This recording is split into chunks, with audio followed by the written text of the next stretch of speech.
Ana obboleessa keessan Raajii Miltoo baay'een isin jaalladha akkan isin jaalladhu isin iyyuu beektu. Har'a garuu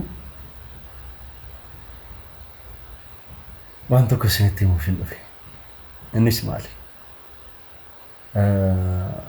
Yeroo baay'ee namoota isin wajjin wal qunnamuu yookiin immoo wal arguu walitti dhufeenya isaanii wajjin hariiroo uumuu hin barbaanne fedha isaaniitiin gara jireenya keessanii dhufuu erga gara jireenya keessanii dhufanii booddee garuu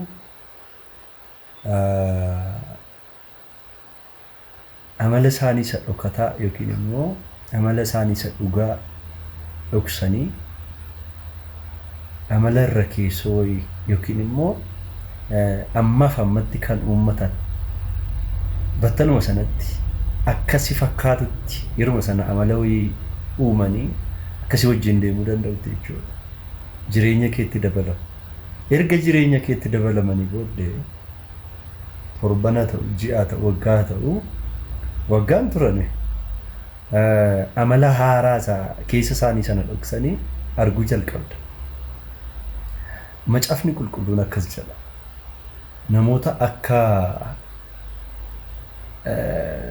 hoolaa keessi isaanii garuu yeeyyii kan ta'e irraa of eeggadhaa jedha. Maal jechuun barbaade? Namoonni akkasii baay'ee ulfaatu. Baay'ee ulfaatu.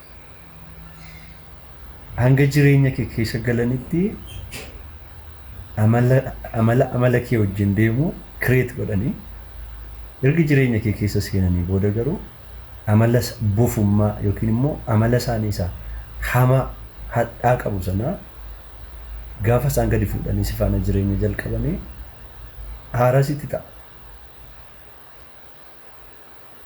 Kanaaf waan tokko sitti namoota amala bofaa kana yookiin amala yeeyyii fudhatanii eenyummaa isaanii isa dhugaa dhoksanii gara kee dhufan battala dhufan kokkolfaa waan dhufaniif yoo si danda'ama ta'e yoo Waaqayyo si gargaara battaluma sana kokkolfaa gaggeessa. Namoonni dhugaan jalqaba hamma dhumaatti amala shaaduu yookiin immoo amala hiccitii keessoo dhokataa hin qaban.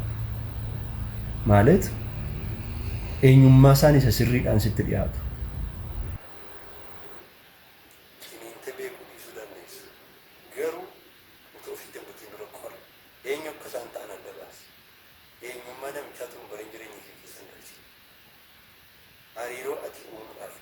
Hariiroo gaa'ilaa ta'uu danda'a.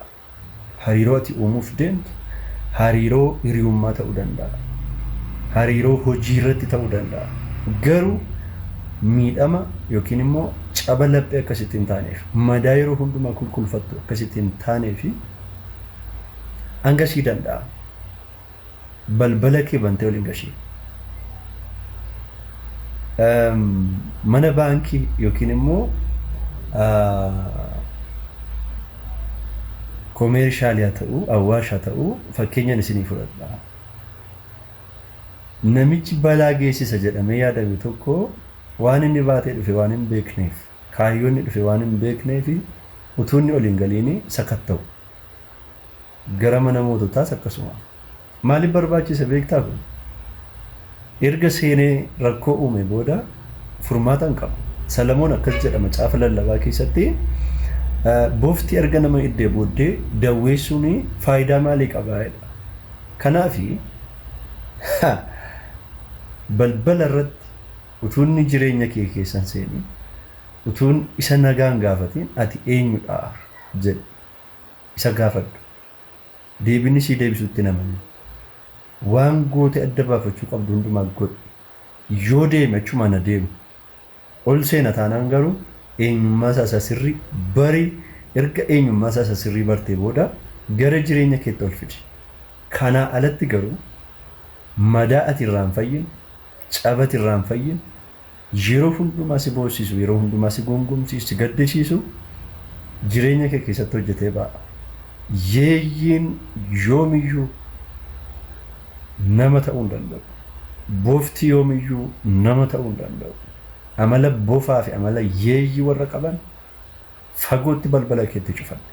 Obboleessa koo, obboleettii koo, ergaan kun jireenya kee keessatti bu'aa guddaa akka buusu nan beekaa. Ergaa kana Waaqayyo irraa dhaga'een sitti himaa jira. Karra keetti ol hin seensi. Utuu karra kee ol hin seensisiin sakatta'i. Eenyummaa namicha sana adda baasi. Waan inni baatee dhufe waan gaariidha moo waan hamaadha? Summiidha moo daawaa jireenya kee fayyadudha? Gorsa inni baatee dhufe, yaada inni baatee dhufe, waan inni baatee dhufe utuu addan baasiin jireenya kee keessa eenyumayyuu hin galchine. Macaafni akka jedhu namarraa of eeggadhaa jedha. Namarraa cimsi jabeessi of eeggadhu. Inni jalqabaan inni dhumaan balbala keetti utuu ol hin seensisiin gaafa inni balbala kee dhufe rurrukutu gaafa inni si duukaa hariiroo uumuu barbaadu gaafa sana guyyaa sana si ba'ee jennaan bara kee guutumaan ittiin fayyine si cabsa. Namarraa of eeggadhu. Sin jaalladha.